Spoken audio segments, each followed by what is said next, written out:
તો ખ્યાતિ હોસ્પિટલમાં દર્દીઓના મોતથી ખળભળાટ મચ્યો છે ત્યારે આ મામલે ખ્યાતિ હોસ્પિટલના સીઈઓએ મીડિયા સમક્ષ લૂલો બચાવ કર્યો। તેમણે કહ્યું કે 10 નવેમ્બરે કેમ્પ યોજ્યો હતો જેમાં દર્દીઓની ચકાસણી બાદ 20 દર્દીઓને હોસ્પિટલ આવવા સૂચન કરાયું હતું। આ દર્દીઓમાંથી 7 દર્દીની એન્જિયોપ્લાસ્ટી કરાઈ હતી। તેમણે વધુમાં કહ્યું કે તેમને દુઃખ છે કે 2 દર્દીના મોત થયા। દર્દીઓના ઓપરેશન ડોક્ટર પ્રશાંત વજીરાએ કર્યાનો પોલીસે ધડાકો કર્યો। આ દરમિયાન હોસ્પિટલના સીઈઓએ મીડિયાના પ્રશ્નોથી બચવાનો પ્રયાસ કર્યો। દર્દીઓના મોત અંગે પૂછાતા તેમણે કહ્યું અમે પોલીસને તપાસમાં સહકાર આપી રહ્યા છીએ। બીજી કોઈ ટેકનિકલ વિગતો મારી પાસે નથી। એન્જિયોગ્રાફી અને એમાંના 7 પેશન્ટની જરૂર પડે એન્જિયોપ્લાસ્ટી કરવામાં આવેલી હતી। આ પ્લાસ્ટી કરેલા 7 પેશન્ટમાંથી અનફોર્ચ્યુનેટલી ક્રિટિકલ કન્ડિશનના કારણે 2 પેશન્ટોના મૃત્યુ થયા, જેના માટે અમે ખૂબ જ આશ્વાસન એમના પરિવાર માટે રાખીએ છીએ અને અમને ખરેખર એના માટે ઘણી સાંત્વના છે। આ માટે પોલીસ અત્યારે ઊંડાણપૂર્વક તપાસ કરી રહી છે અને એ તપાસમાં અમારા તરફથી બને એટલો પૂરેપૂરો બધી જ રીતનો સહયોગ અમે આપવા બંધાયેલા છીએ। સમગ્ર મામલે હવે પોલીસે તપાસ શરૂ કરી છે। તબીબોની સારવારમાં 2 લોકોના મોડી રાત્રે મોત થયા હતા। પેનલ ડોક્ટર દ્વારા પીએમ કરવામાં આવશે। એક્સપર્ટ ટીમોના ઓપિનિયન લઈને કાર્યવાહી કરવામાં આવશે। હોસ્પિટલની મંજૂરીઓથી લઈને તમામ તપાસ કરવામાં આવશે। ડોક્ટર પ્રશાંત વજેરાએ આ સારવાર કરી હતી। આમની સાથે અન્ય કયા કયા તબીબ હતા તેની પણ તપાસ થશે। જે મહેશભાઈ બારોટ અને નારણભાઈ સેનમાં એ બંનેના મૃત્યુ થયા છે, તો એના અનુસંધાને પણ અમારી પોલીસ તપાસ ચાલુ છે। અત્યારે પોલીસ દ્વારા એનું ઇન્ક્વેસ્ટ ભરી અને આગળના પીએમ માટે પણ મોકલી આપવામાં આવશે।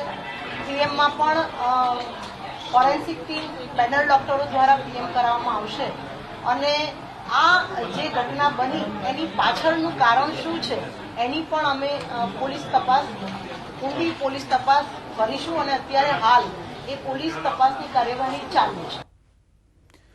તો અમદાવાદની ખ્યાતિ હોસ્પિટલના કાંડમાં મોટા ખુલાસા। ન્યૂઝ 18 પર બોલ્યા બોરીસણા ગામના રહીશો। આંખો લાલ રહેતા કેમ્પમાં બતાવવા ગયા હતા। આંખોની તકલીફ છતાં કાર્ડિયોગ્રામ કાઢી દીધો। બોરીસણાના શકરાભાઈ પટેલે પણ કરાવી હતી તપાસ। મેડિકલ કેમ્પમાં શકરાભાઈને પણ થયો હતો કડવો અનુભવ। કાર્ડિયોગ્રામ કાઢી આંખમાં નાખવા ટીપા આપ્યા હતા। અમદાવાદ હોસ્પિટલ લઈ જવાની વાત કરી, શકરાભાઈને ના પાડી દીધી હતી।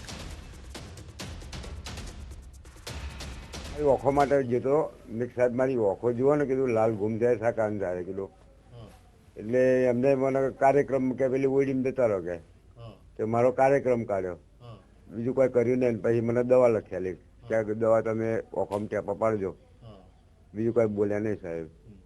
પછી બીજા દાડે લક્ઝરી એટલે મને કે કાકા હેડો, મેં કહ્યું સાહેબ મારો બાબલો નહીં દુકાને એટલે મારાથી મૂકીને ના હોય કીધું। એટલે પછી આંખો ખરાબ બધી કાર્ડિયોગ્રામ કેમ કાઢ્યું કાકા? હવે તો સાહેબ એમને ખબર હવે એમને મને લઈ જવા માટે કર્યો તો શું ખબર પડે? તમને આંખની તકલીફ હતી તોય તમને અમદાવાદ લઈ જતા? હા તોય અમદાવાદ લઈ જતા। હવે શા માટે લઈ જતા આપણે બહુ માહિતી નહીં આગળ। તો મહેસાણામાં ખ્યાતિ હોસ્પિટલમાં મૃત્યુ પામેલા મૃતકના સગાનું નિવેદન। મૃતક 40 વર્ષીય મહેશ બારોટના સગા બળદેવભાઈ અને અશોકભાઈનું નિવેદન। 40 વર્ષીય મહેશભાઈ બારોટ રોજ 4 કિલોમીટર સાયકલ ચલાવતો હતો। મહેશ બારોટને કોઈ દિવસ હૃદયની તકલીફ કે બીપીની તકલીફ નહોતી। કેમ્પમાં ગયો ને બીજા દિવસે આવ્યો જ નહીં। બેદરકારી રાખનાર તમામ વિરુદ્ધ સામે પગલાં ભરવાની માંગ। પણ માધવથી એના લઈ જાય કઈ રીતે કોઈ અમને ઘરનાને જ ખબર જ નહીં। આ તો રાત્રે ફોન આવ્યો 8 વાગે મારા છોકરા પર કોકનો ફોન આવ્યો તે કરીથી રહ્યો તો જો કે તમામ મહેશ સિરિયસ છે ને કોઈ કશું કોઈ જીવનમાં દવા ગોળી નહીં ખાધી।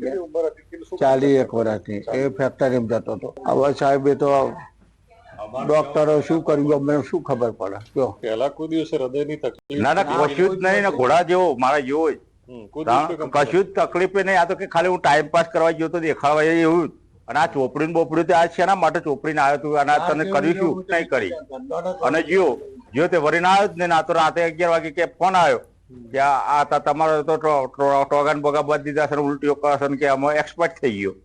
હવે આવું બધું કરવાનું કેવા તો મારી નોખવા માટેનું ષડયંત્ર જ કહેવાય નહીં યાર। અને આને તો કરમ કરી સજા થવી જોઈએ, કારણ કે આ બીજા ભોળી જનતાને આપણી ગુજરાતની લૂંટો નહીં।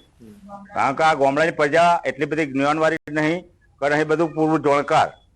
આ એક લાલચ આલીને બધું કાર્યો કરવામાં આવી રહ્યો છે। કચ્છમાં તસ્કરોના નિશાને ધાર્મિક સ્થળો. રાપરમાં ફરી એક સાથે 8 મંદિરના તાળા તૂટતા ખળભળાટ. વાગડ વિસ્તારના કાનવેર ગામે મંદિરમાં ચોરીની ઘટનાથી સ્થાનિકોમાં રોષ છે. થોડા દિવસ અગાઉ રાપરના ચિત્રોડામાં એક સાથે 8 મંદિરના તાળા તૂટ્યા હતા. હજુ સુધી ચિત્રોડ ચોરીના આરોપી પકડાયા નથી અને વાગડમાં ફરી ચોરી થતા પોલીસની કામગીરી પર સવાલ ઉઠી રહ્યા છે. એક સાથે 8 મંદિરના તાળા તૂટી ગયા છે. પોલીસની નાઇટ પેટ્રોલિંગ ઉપર, પોલીસના અસામાજિક તત્વોના ડર ઉપર, પોલીસની કાર્યવાહી ઉપર સવાલો ઉઠી રહ્યા છે અને સ્વાભાવિક રીતે જ્યારે આવી ઘટનાઓ ઘટે તો પોલીસ શું કરી રહી છે સ્થાનિક જનતા પૂછે. પરંતુ અહીંયા આગળ સિલસિલો અટકી નથી રહ્યો.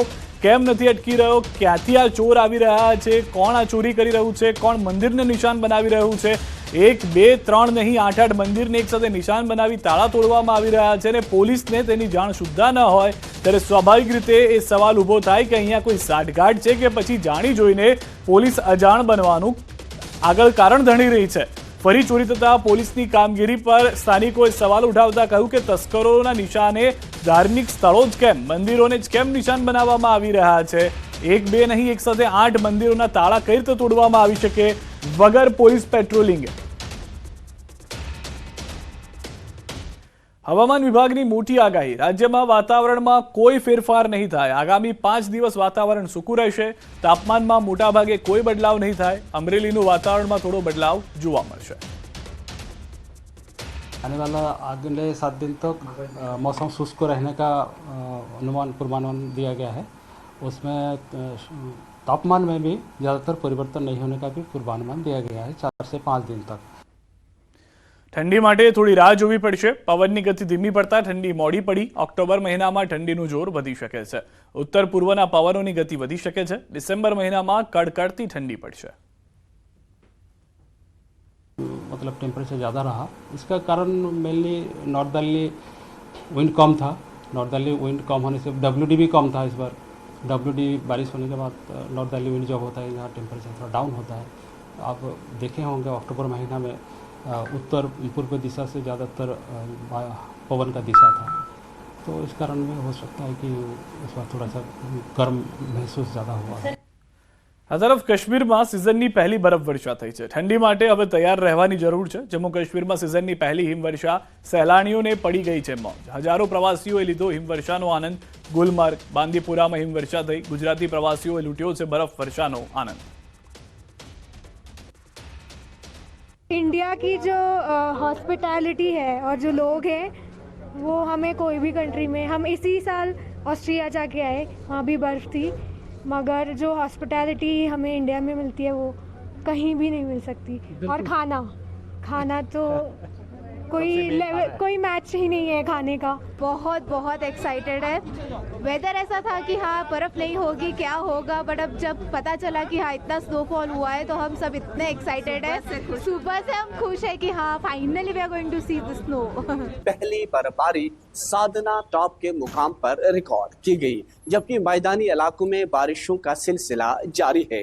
अगरचे एक तरफ बर्फबारी एक नेक शगुन किसानों और मालिकान बागात या कश्मीरी आवाम के लिए मानी जाती है, वहीं बर्फबारी अपने साथ मुश्किलातों का अंबार कश्मीरी आवाम के लिए साथ लाती है, क्योंकि यहाँ तो गर्मी का इंतज़ाम लोगों को करना पड़ता है, मलबूसात तब्दील करने पड़ते हैं, बुखारी और हमाम का सहारा लेना पड़ता है.